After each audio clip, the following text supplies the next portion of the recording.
bismillaahi raxmaani raxiim. Halkani waa Kalson TV.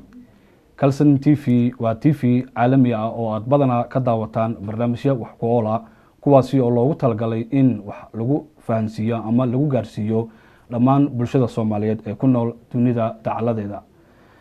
Caawa waxaynu doonaynaa inaynu halkii ka sii wadno barnaamijkeennii dhabka hadal ee aad aalaaba kala socoteen TV-ga caalamiga ee Kalson TV.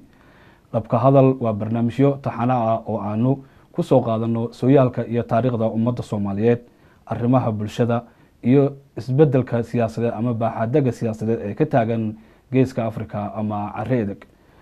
Caawa waxaa markii labaad barnaamijka dhabka hadal marti noogu ah gudoomiyaha ama wakiilka arrimaha dibadda xisbiga mucaaradka ee Jabuuti ee ESN Mudane Mahdi Ibrahim Good. Mudane Mahdi ku soo dhawow Kalson TV. waan soo dhawaaday Kalson TV aad baad u mahadsantihiin. waa mar labaadkii maadan marti qaadaan Faisal aad baad u mahadsan tahay inigiyo technicianada iyo magartay mas'uuliyiinta magartay Kalson TV ba waanu jecelahay in badan inaan ka qayb galo magartay arrimahaas telefishinada laga waday Soomaaliyeed in arrimaha Jabuutina lagu soo daro oo aad looga waraysaa baan jecelahay. waad mahadsantihiin. waayahay inta aanan u gelin su-aasheeda koowaad waxaan doonayaa halkan inagoo ah dhammaan bahda Kalson TV shaqaalaheeda iyo madaxdeedaba inaan halkan tacsi tiiraanya looga dirno geeridii naxdinteeda ku timid gudoomiyaha baarlamaanka Jabuuti asbuucan gudihiisa. waxaan u tacsiyanaynaa shacabka iyo dowladda Jabuuti iyo dhammaan bulshada Soomaaliyeed iyo dadka reer Jabuutiba ayaan halkaa uga tacsiyanaynaa. intaa kadib su-aasheeda koowaad Mudane Mahdi waxay tahay maadaama aad tihiin xisbiga mucaaradka dalka Jabuuti ahna xisbigiisan xisbi aad u awood badan, bal in aad wax yar tafaasiil naga siiso heshiisyada ay dowladda Jabuuti badanaa la gasho wadamada caalamka kii ugu dambeeyay ee dowladda Itoobiya ee la gashay oo kale. waa maxay xisbi ahaan halka aad ka taagan tihiin ama waxa aad kala socotaan heshiisyada caalamiga ah ee dowladda Jabuuti ay la gashay dowladda Itoobiya? gaar ahaan Jabuuti horta waa dal yar oo isagu magaratay aad u kooban, ummadiisuna aad u kooban tahay, dhul ahaan deegaan ahaan aad u kooban. habase haatee waxaan jecelahay dalkaasi inuu horumar gaadho oo haddii uuna munaafacaad lahayn xiriirka iyo meesha uu ku yaalo positionka uu ku yaalo qaarad ahaan inuu uga faa'iideeyo dalalka jaarka isna ka faa'iideysto oo ummadda milyuun ka yar inay magaratay munaafacaad ka soo bixi wada gaadhaan. xiriir gaar aan la leenahay dowladda Itoobiya. waxaanu leenahay waqtiyadii gumaysigu soo degay xaggaasoo xadiid looga furay magaratay gaadhay ilaa magaratay Addis Ababa caasimadda. xiriir adu si kastaba magaratay u danaha gumaysigu ahaa waqtiyadii soo dhaafay 150 sano dabadeedna moogtahay waxa weeyaan in wixii bahalkii ka sii socday. xiriirkayga dhaqaale waa xiriir isku xidhan oo munaafaca wax yar la cunayaba raashinka yarinta badan Itoobiya nooga yimaada xawaash noqotay magaratay waxyaalo badan noqotay ummad badan oo Soomaaliya ama Cafara ama cid kale oo magaratay reer Jabuutina originadoodu waxay yihiin magaratay ama dhulka ama Soomaaliya yihiin ama waxay yihiin magaratay Itoobiya. waxaan xiriir la leeyahay dhaqaale marka xooga inta dambe uu si xoojismay iyadoo magaratay Kooraankii magaratay Nile-ka Itoobiya mara isaga munaafacaadkiisa ah dab la nooga soo qaado Koorantada. waxaa kaloo jirta biyihii webigaas magaratay badda uu ku dareeyay oo la noo soo weeciyo magaratay la noo soo aduna soo bobgareeyo oo na soo gaadhay si ummadda Jabuutina u haraad baxdo dalkuna biyuhu gaadhaan. iyaguna waxay u baahan yihiin boorkayga Jabuuti oo boor caalami ah oo magaratay wixii ay u baahan yihiin dibadda ay ka keentaanba ay u marto. marka faa'iido weyn ayaan isku qabnaa labadeeda dal. heshiiskan imika xiriirkan cisho dhowto uu saxay dowladda Jabuuti iyo dowladda Itoobiya saddex cisho joogay madaxweyne ku-xigeenka ama prime ministerka Itoobiya Hayle waxay ka mid tahay taan bay daba socotaa xiriirada daba socotaa. waxa la soo dhan karaa su'aal la isweydiin karo ma faa'iido ay nagu jirto ma faa'iido u jirto ma inaga khasaare ku jooga ma inaga faa'iido ku jooga mise iyaga faa'iido ku jooga. taasi waa dood kale oo magaratay waxay ku xidhan tahay miisaaniyadii baayac mushtari halka labada dal ay kala joogaan. ta kale dal luq wada manihin annaga waxaan nagu filan magaratay in boqolka milyuun oo Itoobiyaan wixii ay u baahan yihiin bay'oo gaarsiino wixii ay qiimo noo tahay aan ka hadno oo labada dalba ay ka faa'iideystaan. haddii ilaahay yidhaahna dhinacan Soomaaliya uu furmi doontaa marka development fiican iyo degenaansho la gaaro haddii la waayahay taa haddaan intaa kaga sii gudubno waxaa jira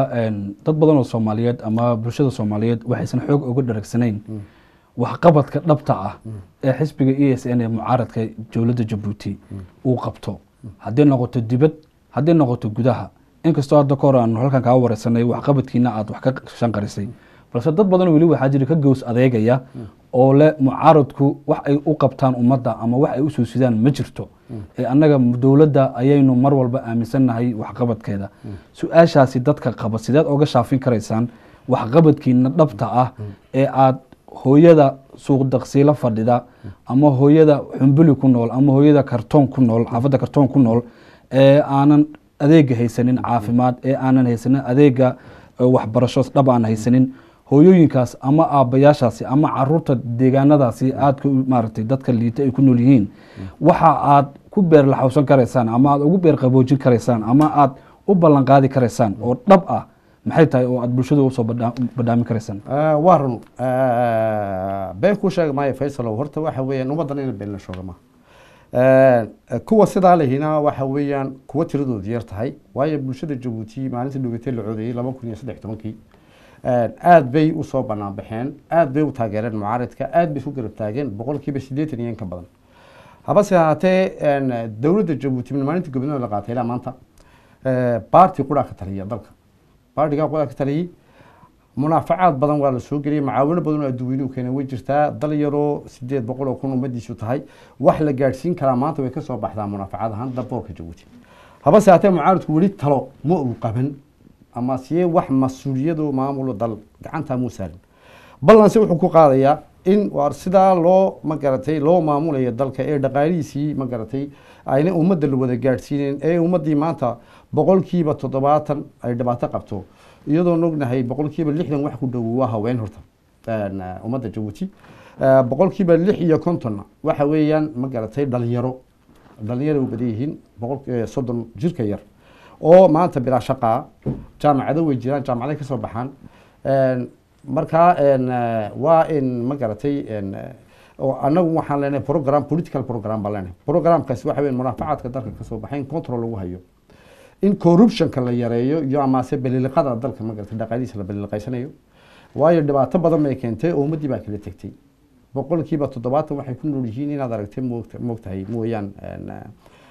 qoraaladan ama si xisaaban soo saarto UN ay soo saaraan ee la yiraahdo indice de pauvreté baa la wax weyn imisa ummadda gaajad u haysa ama noloshooda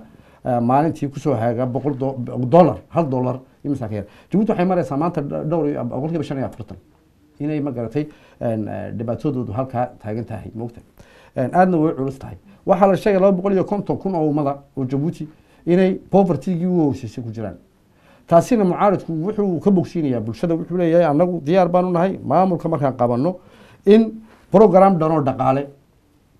ama magaratay dhakhtar ama si cilmi barid education inaan magaratay in gaarsiino waxa wacay dhibaatada maanta taala taliska meesha jooga oo mid uuna oo isbedelin min gobonimadii ilaa maanta marka waa ballanka waxa qaaday wax laakiin anagu maanta gacanta lagu hayno bulshada leenahay waxa baan inii haynaa waxana waan inii qaybinayna waxana waan gaarsiinaa ma jirto wali gacanteedii ma soo galin waan rajaynaa gacanteena soo gasho insha Allah waayahay inta hadaynu kaga sii gudubno inkastoo barnaamijkeenu dhexda kaga jirno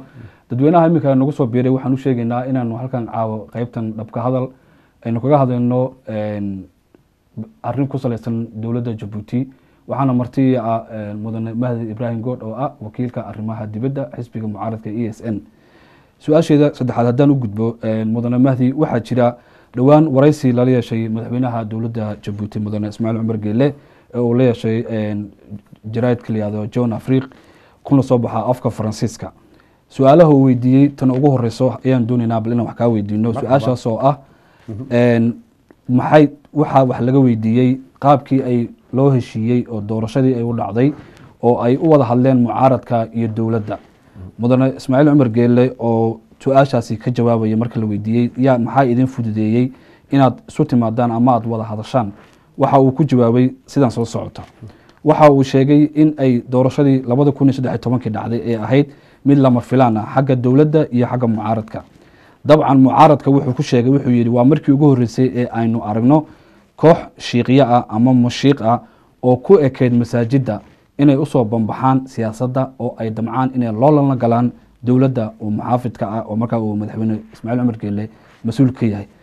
madaxweynuhu wuxuu ku tilmaamay raggaasi mucaaradka inay yihiin dad aanan siyaasadda ugu bisleen ama siyaasadda inay soo galaan aanan ku habbooneen. arrintaasi ka mucaarad ahaan sideed u aragtaan? horta waa mide madaxweynuhu wakti aan loo baahnayn buu horta jariida war siiyey. hadduu siiyeyna waxaan u arkaa tu fidnadaan u arkaa. warkaa uu bixiyey tu fidnada oo ummadda Jabuuti inuu kala kaxeeyo ama si ku kala dilo u dhibaateeyo nabadda iyo wacayaan fiya habase haddee tan uu jawaabtiisa uu bixiyey sidaa maaha oo sidaana ma garatay diintuna ma tiraahdo dhaqankuna ma yidhaahdo dimuqraadiyadda adduunkuna ma tiraahdo. qofku diintu doonu haysan karaa, jinsiyadu doon noqon karaa,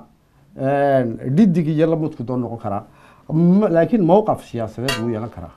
mowqafka siyaasadeed nina looma diidi karo. ya biniaadmiga ilaahay abuuray waa wuxuu inagu kala duway xawayaanka ma garatay waxa weeyaan ilaahay samac iyo basar buu ku siiyey markaa waxaabay kamid tahay ayay kamid tahay ma garatay mowqafka siyaasaduna kamid tahay. ilaahay ma qasbin dee sheekha kuma qasbin inuu ma garatay miskiidun ku ekaaday iyo kitaabku ku ekaaday inuu mowqaf siyaasadeed ama garaadkiisu siiyo inuu wax jeclaado ama iska dhaxarko uma diidin dee kitaabkuna uma diidin sharcina uma diidin. ismaaciil hadduu isagu taaleeyahay dee waxaan marayaa khalad weyn iyo gaf weyn wey. ragga musheekhda ku sheegay musheekh way iska ahaayeen waa dad muslimiin salaad iska tukanay sida dadkii dhaqankeena iyo diinteenuba tahay habase haatee mowqif siyaasadeed bay lahayn. mid qura isbedeshay laakiin kala hore 2013 ta qura isbedeshay waxa weeyaan doorashooyinkii hore system waxa jiray majority la dhaho hadduu kursi ku dheeraado talisku uu ku wada shubanayo kuraasida. doorkan dhaweyta waxa la geliyay wax yar oo qiyaas miisaaniyad uu iska samaystay isagoo 20% inaad xusan tahay mooyaan doorashada 2 cisho horteed buu ka hadlay telefishinka wuxuu yiraahdaa haddii shicibku ii footeen waayo oo uu uridi waayo RPP ya doorashadaas mid maaha. iyadoo sidii uu ku dhawaaqay 80% ummaddu waxay u sheeg footaysay USN. hadduu isagu leeyahay USN doorashadaas ma garatay musheekhda ka qayb gashaa u keentay waxan ya waxa weeyaan de haddii markii hore musheekhda ay iska joogtay RPP laakiin ma ahayn mowqafkoodu way sheegin jireen wala bilaqaysan jireen oo codka majority-ka ku qaadan jiray maanta meel bay soo taageen oo 20% ka soo saaray wiil ma garatay inta helaan baa lagu ku qaadan doonaan ayay wada raaceen. tiina waxay muujisay in ma garatay laga badiyay oo 80% ummadda Jabuuti jiray RPP waan ka daalay waxaanu dooranay doorashadan soo imika dhacaysa USN iyaan dooranay uma arka rag ma garatay dhibaato keenaya wadaniin baan u arkaa mowqaf leh meesha ay jeclaadeen istaagaan ay iska dhaxarkeen istaagay wax loo diidi karana maaha waana macquul ma garatay qofku inuu ujeedadiisa sheegto meel ka soo jeedo. waayahay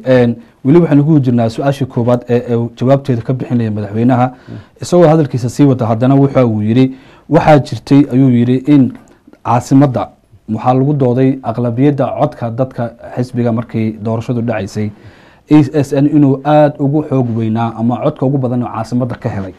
taasi dowladda Jabuuti way dafirsan tahay. waxa uu hadalkiisa sii raaciyay waxaa jirtay in xildhibaano kamid ah ESN ay tiro 3 goor diideen in iyagii madaxweynaha ama iyagii iyo xukuumadda ay wada hadlaan. taa maxad ka leedahay iyadu? way dhacday dhowr jeer isku soo dhawaaday mar kala hore oo markii uu tagay magaalada la yiraahdo nabadda iyo isku soo dhaweynta ummadda Jabuuti ay sameysay dakhil la yiraahdo ayuu ku khudbaday. marka horeba ma garatay mucaaradku wuxuu yiri kelmad uu leeyahay shawaadiin baa ku dhex jirta buuri waan heshiin lahayn shawaadiin baa ku dhex jirta meeshuna kala taxinaysa ma shawaadiin ma jirto shawaadiintu maybe iyaga xagooga inay joogaan ma filayo laakiin xaggayga inay jiraan waayo xagga dad bisil baa maamula oo intaas sano soo mucaarad ahaa oo ma garatay isku kalsoon oo ujeedadooda ma garatay u halgamaya oo cisho walba dhexda u xidhan oo u dhibaatoonaya ama la xidho ma garatay ama siye hala jirdilo ama siye cadaadis kaloo kooraan ka goyniyo telefoon ka goyniyo biyo ka goyniyo mishaar ka goyniyo waxaas oo dhan dowladda Jabuuti way yeeshaa. haddana ma cabtaan raggaasi way sii adkaystaan way sii wadaan. waxaan leeyahay sidan uu sheegaya maaha Jabuuti qura kama helin magaalada Jabuuti caasimadda Jabuuti dakhil waa ka helay kuraasidii waa la qaatay cali sabiix waanu ka helay waa la qaatay oo waqtiyada totally waaba la diiday raggiina matalay raggii doorashada uga qayb galiyay ee ka codeyn lahaaba ururkayga uga qayb galiyay iyaga way xidhnaan maanta la footeynaya markay tageen meeshii ee shicibkii u tageen iyaguna soo coday lahayn waaba la xidhay kuwii noo ilaalinayay sanduuqana waa la xidhay soo garmis tajoora saas laag marka habase ahaato waxaa annagaa jeclaanay marka in dalka haddii dhibaata ka dhici lahayd in nabad lagu helo adduun weynihiina uu nagula teliyey oo wuxuu yihi wareedha waxaa dalkan dhibaatada geeska africa taagan dab baa meel kasta ka dhacaya waxaa habboon inagoo dal yar baa tiinay wixiina ilaashada oo heshiiya tii baan markaa isku daynay dacwadayda waxaan dhignay afrikada guddida la yidhaahdo magaratay nabadda magaratay maaska soo dhaweynta magaratay siyaasiyiinta dalalka intay dhibaato ka dhici lahayd sii daweeyo wax ama sii ka daba tego wax sida dowladahan dagaalada ka socdaan guddidaas dacwadeeda waan dhignay resultkii waan dhignay wixii kasoo baxay natiijadii kasoo baxay doorashada oo anagu hayno qoraal ku hayno isagu ma hayo ma soo dhigin wixii oo dhan waxay keentay markaa inaan isku soo yar dhawaano labadii jeer ee la sarkayna iyaga xaggooda ay ka baaqatay kama baaqan xagga iyaga anaa ruu kuu sheegaya nin aadan maxamed cabdullahi oo baartigii ku jira vice president ayaa tegey oo la wada kulmeen ballankii uu qaaday kama uu daba iman markay sarkeen halkii baa lagu sugayey ismaaciil geedi xareed wuu ka hadlay mar labaadkii ay sarkeen wuxuu yidhi war ninkan waan saragnay ballan baan wada qaadanay ballankiisaa kasoo jawaab waayey waana sugaynaa oo waxaan yeelaynaa weli soomaalidu waxay ku mahmaadaa kaadi badani waa loo gogol badiyaa bal waxay uu ka la yimaado yaan eegaynaa sidii bayna ma gartay labada intaa jeer u baaqatay dabadeeto markan daweyto ay furfurantay oo waad keentay dee saxiixii 30 December sanadkii markaan dhaafay in wax la kala saxiixdo mucaarad iyo dawlad waa ka baxay waayahay isla qaybtii weli ku guda jirnaa waxaad soo qaaday Ismaaciil Geedi Xareed runtii madaxweynaha isagoo ka jawaabtiisii ama su'aashii koowaad la weydiiyay weli ka sii araaranaya ama sii wado waxa uu sheegay Ismaaciil Geedi Xareed inay kulmeen 7 February ama 7deedii 2014 sanadkiina weydaartay Ismaaciil Geedi Xareed oo markiis oo uu ku tilmaamay madaxweynaha inay sinis arag muddo 18 sano ah marka ay arkayaanna waxay isku arkeen arrin dhaqan ah oo inan uu Ismaaciil adeer u yahay ayaa wuxuu gabar ka soo doonay madaxweynaha halka wuxuu ku cadeynaya madaxweynaha arrintaasi is araga qaybka dhaqameed ay u wada kulmeen marka laga tago arrinta isku soo dhawaanshaha in ay safiirka Faransiiska uu la kulaha ama safiirka Faransiiska soo dhameeyay taa maxaad ka leedihiin ama maxaa marqaati ah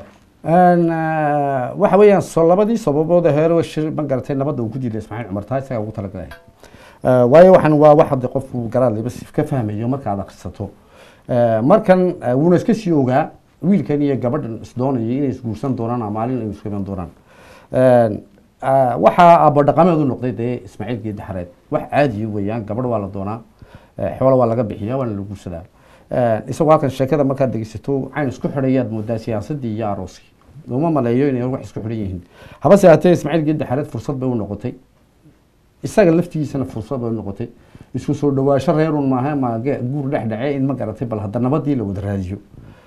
Ismaaciil Geedi uu la hor yimid mucaaradka wuxuu ka yidhi aanu keligii kama taliya meesha rag baa ila talada ilaa waa kula noqon doonaa wuu nagula soo noqday waa laga dooday waxaa loo arkay macquul in haddii ay taasi jirto fursad kale la siiyo oo saddexaad Ismaaciil Cumar fursadii saddexaad ee la siiyey qoraal baa lagu sameeyay Ismaaciil Geedi Xareed wuu la tagay madaxweynaha muddo haddana sii raagtay habase haatee way furfurtay wax badan bay furfurtay oo waxay keentay heshiiska la saxiixi doono bishii 30 December iyadoo in badan muddo dadku had iyo jeer si silaca ay ma garatay mucaaradka ku hayeen ilaahay war meesha natiijo ma jirtay rajana ma jirtay ma iska deysaan oo ma garatay nagu fasaxdaan han mudaharaadkayga badsano han buuqa badino oo mucaaradku lahayn may loo baahna dalku inuu tan Faransiisku sheegay Faransiisku kaligi ma ahayn Faransiisku markii arrinka la ogaaday ma garatay madaxweynihii ku diyaar yahay way la hadleen mucaaradka iyagu ma aha European Union ka kamid aha waxa kamid aha ma garatay dawladaha Afrika guddidaas waxa kamid aha Mareykanka oo jeclaaday iyaguna in ma garatay nabadda ay ma garatay gardaadiyaan ya oo ay hareer galaan oo la yiraahdo madaxweynuhu waa fiican tahay sida dadku isku wad mucaarad oo inaguna inta ka yimaada halkaan isku yimaada aadna u garab galeen rajana waan ka qabnaa maanta ma garatay inay wali fuujignaadaan ninkan wuxuu ku hadlayo madaxweynaha Ismaaciil Cumar in wax ka duwan wixii meel la wada dhigay inay tahay iyaan maanta rajaynayna waayahay weli waxaanu ku guda jirnaa barnaamijkeena dhabka hadal qaybteena kaga hadlaynay ama caawu ku wareysanay mudane Mahdi Ibrahim Good oo ah wakiilka arrimaha dibadda xisbiga mucaaradka ESN waxaanu ku guda jirnaa john afriq jaraidkii madaxweyne ismaaciil cumar geele wareystay su-aasha labaadee la weydiiyey waxay ahayd qaabka ay doorashada u dhacaysa ama madax banaanida doorashada ayaa wax laga weydiiyey oo inay diyaar u yihiin in loo madax banaanaado inuu mucaaradka si toosa doorashada uga qeybgeli karo. dabcan madaxweynaha su-aashiisii waxa uu kusoo koobay sida tan ama jawaabtiisa. madaxweynuhu wuxuu sheegay in arinta guddiga doorashadu diyaarinteeda iyo maareynteeda iyo intaasi keliya ay ku ekaadaan, balse doorashada cidda sheegaysa ama natiijada doorashada cidda ku guuleysatay inay tahay wasiirka arrimaha gudaha dowladda Jabuuti oo ah isla yani dowladdii ka tirsan muxaafidka ka tirsan. sidee suurtagal u tahay wasiir ka tirsan dowladda inuu isaga maaragtay noqdo ruuxa sheegayo natiijada maaragtay kama dambaysta ama mucaaradka codka uu helay ama muxaafidka uu helay? sidee taasi wax suurtagal u noqon karaysa xaggeena sideesa looga arkaa? horta inuu taa position ka qaato ama si meel iska taago madaxweynaha uma khuseysaba.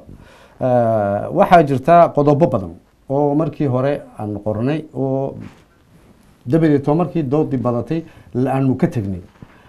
waxaa soo haray dhowr qodob oo ay kamid tahay tan magaratay guddidan madaxa bannaan ee doorashada iyo ta xuquuqaha baartiyada magaratay mucaaradka ah sharci ahaan loo mariyo baartiyadu siday u jiri karaan, siday u maamuli karaan wuxuuga, sida ay uga qayb gali karaan magaratay wixii tartana ama se isku nidaamin karaan ama sida ay albaabadan magaratay dowladdu leedahay dowladdu shicibka leeyahay. waxaan dowladdu leedahay wax shicibka TV-ga noqotaya, radio-ga noqotaya, mudaharaad noqotaya, maamulka noqotaya ay u samaysan lahaayeen khudbado noqotaya waxyaalaha cankaas loo sharciyeynayo. qodobkan haddaba uu soo qaatay isagoo aan jawaabtiisaasi aanay habbooneyn, waayo jariidan markaan ku hadlayo waxaa imka hawshii ku jira ilaa maalintii 30 December ilaa maanta ilaa bisha 21 waxaa shaqada ku jira laba guddi oo qayb dhinacayaga, afar dhinacayaga iyo afar dhinac baartigiisa iyo masiix xukuumaddiisa baarlamaankuga soo galmaysa qaybta baarlamaankiisa. labada guddi baa labada qodob isla eegayay oo si sharciyan u qorayay kana doodayay soona bandhigi doono baarlamaanka keeni doona ummadana horeysiin doona. hadalkan uu ku hadlayay John Afriq uma habbooneen afduub ayuu ku qaadanaya yaa saan arkayo waa afduubaya shaqadii raggii loo diray mas'uuliyiintii inuu afduubo uu isagu ka jawaabo iyagoona hawshooda dhamay. waxay taasi keenaysaa dhibaato inuu guddidii hordegaba natiijada laga sugayay hawshoodii waxay ka soo qabteen iyo waxay soo bandhigeen wuu degdegidee bilaa garaada maaha wagadi uu talagalay oo magaratay fidnad inay dhalisaa dhibaato inay keento heshiiska ay burburiso ugu talagalay. annagu waxaan leenahay taama ogolin waan sii wadaynaa magaratay haddii uu isagu u badheedhay waxaan u maleeyaa mas-uul darro weeyaan magaratay. waxaan leenahay ururada mucaaradku waa mas-uul bay ummadda ka yihiin, wixii ay u dirteenna way u wadayaan, nabadaana waan wadaynaa, halkii aan ku dhamaynayna maalinta ay soo baxdana bulshadan horkeena doqonaa weysiin doonaa. tan haddaba uu sidaa leeyahay sida uu adduunkaba ka jirtay inay khalad tahay waad ogtahay nin baartigiisa ka tirsan oo dowladdiisa ka tirsan inuu sanduuqana u hayo kuna dhawaaqo natiijada ka soo baxday waa khalad weyn. maxaan anagu qoraalka ku kala samaysan? waxaa qoraalka ku kala samaysanaa kuu sheegayaa la saxeexay oo prime minister ku saxeexay, annaguna saxeexnay Axmed Yuusuf Maxamed uu saxeexay in la sameeyo guddi ka madax bannaan dowladda iyo mucaaradkaba oo ay qaybina tahay isleeg soo doortaan iyagu annaguna qayb isleeg soo doorano oo guddidaa hadda ilaalinta waxa weyn doorashada. labada group markay isku yimaadaan laga dhex doorto ama si dibaddaba laga soo qaato qof labada ururba ay ku kalsoon yihiin oo wadaninimadiisa iyo sharafnimadiisa iyo taariikh ahaan dee qof magaratay mas-uuliyad qaadi kara uu yahay ama rag ha noqdo ama dumar ha noqdo uu guddoomiyo oo qoladaasi kooxdaasi guddidaasi diyaariso doorashada min bilowga ilaa dhamaadka. tan uu isagu sheegayo dee tii hore waxba kama duwana ee magaratay lagu biliqaysan jiray magaratay doorashooyinka. taasina anagu ma ogolin baan leeyahay, ma dhex dhici karana maaha. waayo adigoo ku jira baartigii madaxweynaha aniga dee kama noqon kartid, ma raali gelin kartid oo kuguma aamini karo inaad waxayga hayso ood ii ilaaliso. ma ila fahamtay? sidaa weeyaan wax socon kara maaha. isaga diidan markaa guddidiina mu wadayn wixii aan kala seexnayn oo ku hor yimid. waayahay waxaa jira oo ay in badan dadku isweydiinayaan xisbiga ESN ee mucaaradka Jabuuti maadaama uu yahay xisbi awood badan inta badan waxaanu maqalnaa inaad shirar ku qabataan wadamada dibadaha khaasatan Yurub ama America dad badan waxyaabo isweydiinaya waxaa ka mid ah ESN ma laga yaabaa in ay ama dan ugu jirto ama ay u fiicnaan lahayd inay xafiisyo ka furtaan dowladaha jaarka Jabuuti la sida magaalada Muqdisho ee xarunta ummadda Soomaaliyeed magaalada Addis Ababa ee Jamhuuriyadda Itoobiya ama magaalada Nairobi oo kale dad badan ba taas weydiinayo maxaase idinku xisbi ahaan talada ama dadka ay fakarkoogaasi la hadlayo ee isweydiinaya arintaasi idinku sidee u aragtaan diyaar samootin inaad ka furataan xafiisyo magaalooyinka aan soo sheegay iyo wadamadan soo sheegnay sida adduunyada ka jirtaba horta wax la sameyn karo waayo waxa weeyaan inta badan marka Yurub tan joognaba ay eegto moogtahay xiriirada badan biin ururada mucaaradka Soomaaliya Labourku waxay leeyihiin Parti Socialist Faransiiska ama siye magartay PhD-ga Jarmalka xiriirada waa la sameeysan karaa mid baa se jirta sharciyan baadiyadu kama furan karaan dalal kama furmi karaan iyagoo baadiya waxay furan karaan oo laakiin guud bay wada sameeysan karaan dawladda kuwa dalka ka dhex sameeysan karaan kuwa dalka jooga kala sameeysan karaan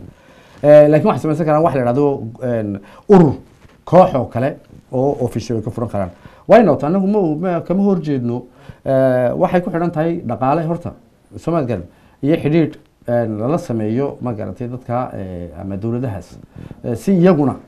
ay u arkaan inay wixii cadaalad hadii laga shaqeeyo ama geeska Afrika looga baahan yahay cadaalad in la ogolaado mucaarad iyo muxaafidba inay official ku yeeshaan dhulkooda oo iyaguna ummadooda xagga joogta ama degan ama si jariidaha ama si media ama garatay ay ka qayb gelin karaan hawlaha ka dhacaya dalka Djibouti si iyagaba ayaan la ogaan karno wixii ka dhacaya dalka aan joogay ma garatay representantyo ay u joogi lahayn waa positive hadii ma garatay ay hirgal karto waa waxa ka fiirsan doonana ka ahaan Yurub uma ka qaban lahayn iyo Mareykanka soo sheegayso laakiin wali uma nujeesan Afrikado inta badanna dawladda wali aan u aad u bisil maaha dhibaatoodu iska badan tahay riskigu aad u badan yahay waayahay dabcan waan dareemaynaa run ahaantii waxa kale oo doonaynaa ku weydiiyo inagoo ku sii siqayna gabagabadii barnaamijkeena maxaa hortaagan mudane Mahdi aragtidaada ama aragtida xisbiga ESN maxaa hortaagan xisbiga ESN mucaaradka ah iyo xisbiga dawladda uu hogaamiyo madaxweyne Ismaaciil Cumar Geele in ay si wada jira u soo dhisaan dawlad wadaag ah sida caalamka ka dhacda oo u danaysa dadka iyo dalka reer Djibouti maxaa taa hortaagan maxaase lagu gaari karayaa wadada isfahan ee dhaqan iyo dhaqaale ee soo dhaweyn karaysa muxaafadka iyo mucaaradka inay dawlad wadaaga dhistaan dabadeedna saad sheegtay dalka waxaa tiri boqolkiiba 60 markii qiyaastii waa haween baa tiri dhowr iyo 30 waxaad ku sheegtay dadka ku nool in dad daayir yihiin oo bilaa camal uu jiro si dadkaasi loogu faa'iideeyo ma la oran karaa ama maxaa hortaagan in isfahankaasi uu ina dhex maro oo aad sameeysan dawlad wadaag ah mida ku sheego Faisalow intaasoo dhowr 20 sano horta waa ku jira siyaasadda waana ku soo jira mucaarad iman saxiixii horeeyay ama nabadii horeysay saxiixnay ma aha tan waa tii malaha Ismaaciil Cumar wuxuu saxiixay waa tii afraatan iyo noqonaysa tu qoran iyo tu aan qornayn baa jirta laakiin wixii qoraal lagu saxiixay waa tii saddexaad la saxiixay intii jeerba dawladdu ku meel gaara hadii uu doonayo uu la dhisi lahaa oo wadka mucaaradka uu gooni u leeyahay uu la saxiixi lahaa wax ama dawladdu laakiin maxaa loo heshiinay waxa weey waxaan dadku u dagaalamayaan ama horgamayaan ma aha dawlad ka mid noqda waxa weyn war dawlad caafimaad qabta oo ummadda u adeegaysa oo mustaqbal u wada ummadda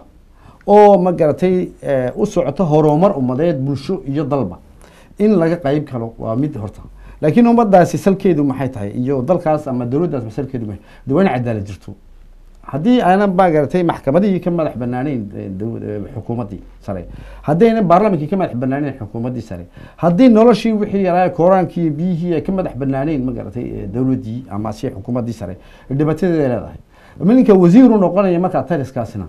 de dhibaatadii sii biiriyo ama si maqaar saar uu sii ahaado un mooyaan wax uu soo kordhinayo bulshada ma jirto diyaar way yihiin rag badan way ka qayb galeen way dhacday in laga qayb galo saxiixii horeeyay nabadii jabadii la tabay qayb fruudka aan jirtay dee laba wasiir buu ku daray baarlamankana uu ku daray dhowr iyo toban maxaa soo kordhay raggii way baaba'eenba maanta baartiyadoodii habase ahaatee waxa may soo qaban wax alla waxay u qabteen bulshada ma jirto imikadan magac ahaan bay ugu dhex jiraan isagayna caqoladan ay isku dallada yihiin oo kale UNB la isku idhaa laakiin waxa weeyaan sanduuq faaruqada iyo meesha joogada mid iyo laba garab jooga isaga mooyaane wax kii way iska kala yaaceen ummadii bulshadii marka waxa weeyaan anagu waan jecelahay haddii la dhisi lahaa oo si daacada loo noqon lahaa in horta la hirgeliyo wixii salkii horta cadaaladda dhigaya iyo madax banaanida inta orgaan ee dalku ka tirsan yahay ma garatay maamulka cadaaladda baarlamanka waxyaalo badan oo bulshada ma garatay warshadaha dowladda oo ma garatay tan korontada ta biyaha waxaasoo dhan waxaana ku dowladda gacanta ku haysa wixii adu necessity-gii ugu yaraaye bini aadmigeeda ma garatay ummadda ku noolayd bulshada ku noolaan lahayd wixiiba gacantiisa ku jiraan waayahay haddaan taa kaga sii gudubno dabcan waxaa jira su-aal isla John Afriq jaraa'idkaasi oo madaxweyne Ismaaciil Cumar Geele weydiiyey su-aashaas oo ahayd ma laga yaabaa inaad ka dhaadhacdo yani madaxtinimada haddii aad damacdo inaad ka dhaadhacdose ma jiraan dad aad u diyaarisay in ay hawshaasi qabtaan dabcan waxa uu ku jawaabay haa waxaa jiro dad aan u laylinay ama aynu barnay hanaanka dowladnimo ama haykalka dowladeed siday u samaysan tahay dadkaasi oo madaxweynuhu sheegayo ka mucaarad ahaan miyaynan xaq u lahayn inaad wax ka ogaataan cidda yihiin haddaad se og tihiin ama yidana ogeyn yaad ku tuhunsantihiin yaad soo malayn karaysaan inuu awla jeedo horta warkaa muu caddayn adoo iga raalli ah warkaa muu caddayn mar sii horeysay oo jariidan wareysatay John Afriq ayuu yidhi doorashada soo socota waa kala hore weyn iyo sanadka soo socota kama qayb gali karo su-aashu ninka journalist ku celinayo wuxuu yidhi aan ku noqon maayo su-aasha hore baad ii weydiisay ninka journalistkii waa nin saaxiibayiinoo markaa buu waan ognahay cid diyaarahi ma jirto meel dhinacaaga ya oo bisil ama se waayi araga siduu dooraba ha u qaadee isagu wuxuu ka meeraystay wuxuu yidhi wait and see ya arag oo sug ii samir weyn markaa ujeedadu wuuna sheegay wuxuu leeyahay laakiin haddaan arag buu way jirtaa dhalinyaro firfircoon oo ma garatay mas-uuliyad qaadi kara oo maanta ayaa jira dhinacayga lama hayo umana maleeyo inuu horta u diyaar yahayba inuu isagu waayo wuu baabiyey waxa wixii baartigiisa rag kasoo dhexbixi lahaa ama dumar kasoo dhexbixi lahaa waa horaa ma garatay ay u dhamaatay oo loo dhameeyey mucaaridna kuma kalsoonaba ta kale mucaaridkii wuuba doonaya inuu sii kala qaybiyo oo isagaaba dee ma garatay kule kama soo qayb gali karaan ama baarti ma yeelan karaan musheekhdu ururka model ya oo wadaadadii waxaan u kala daray dibadaha ayaa ma garatay Cabdiraxmaan Bashiir oo isagu u jawaabay oo ma garatay warqadahayga baa laga haystaa anoo Canada jooga Cabdiraxmaan Good uu ka hadlay isna wuxuu leeyahay Djibouti baan joogaa wadanina aan ahay wadannimada ma qaadi kartid halgan kale waan sii wadaya giirana wuxuu leeyahay masaajidada ta meel ku qudbadaya ma jirto ninka kale soo raacay waxa weeyaan nin ma garatay aad u soo halgamay oo anigu gaarna saaxiib aad u nahay oo Daahir Axmed Faarax daaf loo yaqaano iyo ururka MRD ururka MRD dhibaato iyo ilaa maanta lagu soo hayaa ilaa markii Xasan Guuleed la yarxam markii Maxamed Jaamac Cilaabe oo ninkii abuuray ururkaas markii dabadeetu geeriisi dabadeed la baabiyey waxaan nagu leeyahay bulshada iyo ku xidhan tahay wixii baarti la sameynayo iyo bulshada raacaysa iyo karaamad hadduu leeyahay iyo qofkaasi hadduuna karaamad lahayn bulshadii u taallaa inay laga dhex arko oo bulshada wada laakiin madaxweynuhu ma aha inuu soo ka shaqeeyo baartigaa doontana gacanta soo qabo baartigaa doontana gub soo garan maysid baartigaa doon sharci sii kaa doontana ka qaad waxa weeyaan waxan waa ummad موقف بيت رجل ليه موقف كاه هدي وكله ترتمي وكذا عادي هاي وسقوا ترتن كودي هاي ونظيف وياهي وسكو كلشون ياهي وإنه قلادو سيدي الشرع والشيء الدستور هنا دقي إن ملتي بارتيزم انتجرال ملتي بارتيزم إن أورو البص ما اسمه كرو أو سؤاله أماسية وحيالية يهرد كتير الشرع ويهرد دقي وهدو كله كجوابيه إنه هرجلو وحو ومت كهلا ينا ده برشة الله سعته إيه كل حدان تهي يصير يوقع ضيسو marka waxaan ku hadlayay wax macquul ah ma aha dimuqraadiyadda ma aha waa dictatorship yaa meesha loo yaala waayahay dadweynaha waxaan xasuusinaynaa in daawanaya in aad dhawaan daawan doontaan insha Allah clips ku salaysan madaxdaasi ka hadashay arinta uu madaxweyne Ismaaciil Cumar Geele ka shanqariyay hadaladoodii iyo waxay ka yiraahdeen iyo sidee u arkaan hadalkiisa insha Allah dhawaan baad daawan doontaan mudane Mahdi waxaynu ku sii siqaynaa gabagabadii barnaamijkeena waxaan doonaynaa inaan wax ka weydiino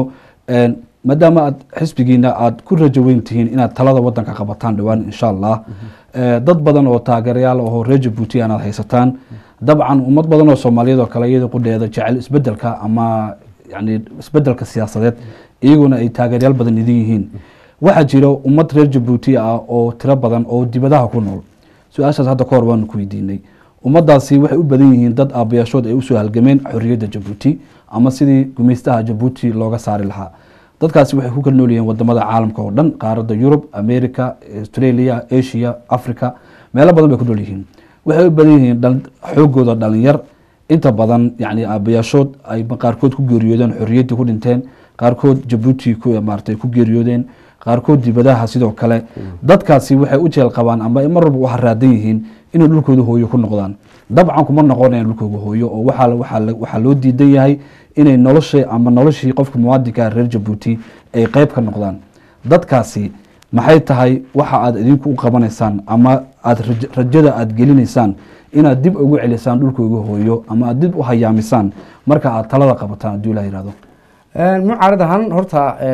iyo inta dibadda aan joogaba xiriir badan baan la leeyahay waan tagay America waan tagay Canada Europe tanada waan tagtagaa inta badan shirar baan ku leenahay diaspora-ga Jabuuti aad bay u foojigan tahay aad bay magaratay dalkooda u jeceshahay kalsooni baa ka maqan kalsoonidaana waxaa keenay ka maqnaashaha waxaa keenay in dowladdii ayna magaratay u furfurnayn ama fircoonayn inay dhalinyaro wax soo baratay ama dhaqaale la imanaysay ay wax samaysan karto oo horumar ama ka qayb gali doonto dhisidda dalka ayaa meesha taala aad baanan magaratay jeclaa inaad aad u soo dhaweysaan telefishan ahaan waayo guddoomiyayaal baa jira halkan diaspora-ga magaratay maamula bulshada aad ugu xidhan reer Jabuuti ha ahaato siyaasiyan ha ahaato hidiyo dhaqan ha ahaato magaratay gabayo ahaato oo iyaguba aad uga hadla wayna badan yihiin diaspora-gaasi aad bay isugu xidhan yihiin from America to Brussels ilaa mase Finland Sweden waxaa dhibaatada taali waxa weeyaan sidaan ku sheegayay inta ay dee xadhigu adag yahay dalkii Jabuuti uu diidan yahay uu ku dhaqmayo si ka sii xun tii gumeysiga uma maleeyo inay weli diyaar u yihiin in dadkani oo caruurtoodii halkan wax ku barteen oo ay horumar ku gaadheen oo haddii tacliim ku waayay dhulkii uu halkan ku helay oo haddii caafimaad ku waayay caafimaadkii ku helay oo haddii magaratay uu ku waayay nolol halkii uu halkan ka helay in magaratay ay maanta u diyaar yihiin iyadoo waxba hagaagin oo dhaqaalihii hoos u sii dhacayo Jabuuti oo magaratay waxa la yiraahdo gaajadii ama sii badanayso dhibaatada sii badanayso inuu isaguna isku dhex tuuro laakiin annagu waxaan u ballan qaadaynaa mucaaradka oo ogtahay guddida sare US ka tirsanahay iyo mas'uuliyiintuba in annagu dhexdeeda aan doonaynaba gaar ahaan inaan horta kuraasi siino diaspora-ga rag iyo dumar wixii matalaba kuraasa ka siino maamulka iyo talada magaratay ay nagala qayb gali karaan sida dow fiican iyo way fiican loo marin lahaa horumarka dalka iyagoonan laga dheerinin ama la odhanayn inkaar qabooyin way iga tegeen ya oo la odhanayo walaalayaal soo noqdaa ya inkaar ma qabtaane kuwii wax u soo bartay iyo kuwii dhala dhisi lahaa dalka ama nala qaban lahaa ayaa tihiin insha Allah ilaahay baa magaratay haddaan ilaahay noo garab galana waan gaari doonaa waayahay dabcan sida dhacday inta badan dowladaha Afrika ama Carabta ka dhacday kacdoon siyaasadeed baa jira oo ay abaabulkeeda ama xoogeeda ay buddig u yihiin dhalinyarada dowladda Jabuuti maadaama aad ku sheegtay inay tahay xukuumadda iminka haysata xukuumad adag oo aan isbedel ama dhalinyaro firfircoon aan doonin ma laga yaabaa in dabaylaha siyaasadeed ama duruufahaasi adag ee dhalinyarada haysata ay ku qasabto inay kacdoon ku sameeyaan dalka Jabuuti oo dal yar oo aanan qaadi karin yani baaxadaga siyaasadeed ama isbedeladaasi ama duruufahaas aan ka hadlayno taama laga yaabo inay dhacdo in dowladda Jabuuti ay dhalinyarta kala hortimaado hadday jirtaa Faisal hadday jirtaa waxa jirta ururka dhalinyarada mucaaradka oo USN Journal iyo group kale oo magaratay waxa ka iyo isugu dalada isugu yimaadaan dhalinyarada Jabuuti mas'uuliyiintuna way leeyihiin waxay leeyihiin maamul dhan bay leeyihiin haweenku maamul dhan bay leeyihiin wayna wadaan dagaalka quwadda ay maanta haystaan mucaaradku waa dhalinyarada dhibaatada badan ku dhacayso 80% ilaa 90 waxaan iminka jeelalka ku jira ama nagaar lagu xidhaya ama lagu xidho gabood ama si loo diro wax jeelasha ma garatay degmooyinka magaalada ka baxsan caasimada ka baxsan waxa weeyaan dhalinyaro waxaan maanta dhibaatada u weyn ma garatay dowladda kala kulmayay ilmaha yar ee jaamacadda dhigta ama ilmaha yar ee shaqo soo waayay waan xuquuqaan doonaya waan mustaqbal baan doonaya mustaqbalkaygii maxaan waayey anu mucaarad baan la socday mudaaharadaya la dhibaataynaya guryaha lagala soo baxaya habeen madow loo dirayo qolo magaratay la yidhahdo commandos oo lasoo baray magaratay sida caruuraha loo afduubo iyo magaratay si loo jirdil loogu sameeyo waxaasoo dhan waan ka hadalnaa had iyo jeer waan sheegnaa 90% waa dhalinyaro wax dhibaato qabay maaha mas-uuliyiintii adduunyanihi bay arkayo waa la yar eegayaa waa laga yar gabanaya dawladda ka yar gabanaysaa haba saate waxay badan yihiin dhalinyaro marka iyaga in la siiyo waxa weeyaan maanta chanskii weeyaan ay sidii iyaguna isku maamuli lahaayeen mas-uuliyad loo saari lahaa waan la talinaa guddi samaystaan nidhi si wixii la siiyo amar ama siiyo sidii wax u fuliya ladha ay u marto madaxdoodu rag iyo dumarba ay ugu sii marto oo ay isu gaadhsiiyaan maalinta ay mudaaharadayaan sababta ay ku mudaaharadayaan iyo waxa ay u mudaaharadayaan ay ogaadaan oona faraha ay uga bixin ayaan ugu samayntaana waayahay dabcan waxaanu soo gaarnay gabagabadii barnaamijkeena aan caawa kaga hadlaynay waraysiga aan la yeelanay wakiilka arrimaha dibadda ee xisbiga ASN mudane mahdi ibraahim good mahdi ibraahim good gabagabadii ama su-aasha ugu dambeysa ku weydiinaya waxay tahay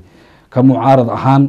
maxaad u soo jeedinaysaan bulshada reer Jabuuti ina daawanaysa caawa halkan wax badan ka faa'iiday ama wax badan kala socotay howlaha iyo isbedelada siyaasadda ka dhacaysa Jabuuti maxaad se u soo jeedinaysaan bulshada idinku xeeran ee geeska Afrika qaasatan ummadda Soomaaliyeed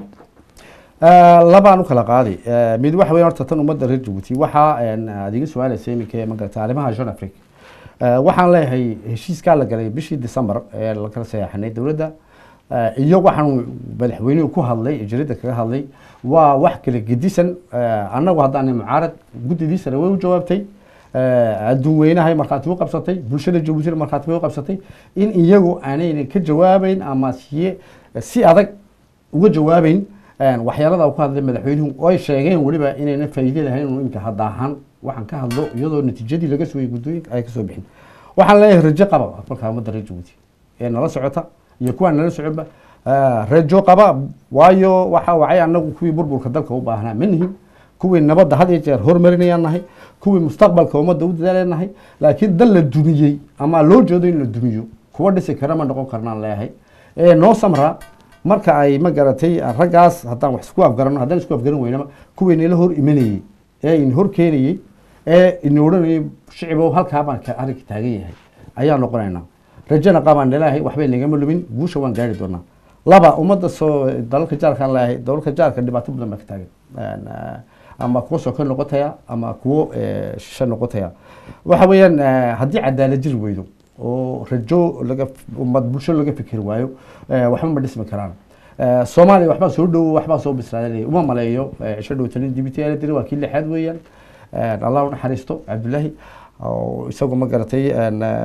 soo gurigiisa ku socdo baarlamaanka ku socdo dhisana la dilay haba se ahaatee waxa weeyaan wali nabadi malaha ma arkay laakiin madaxda Soomaaliya waa inay ma garatay maanta ay fahmaan in loo jeedin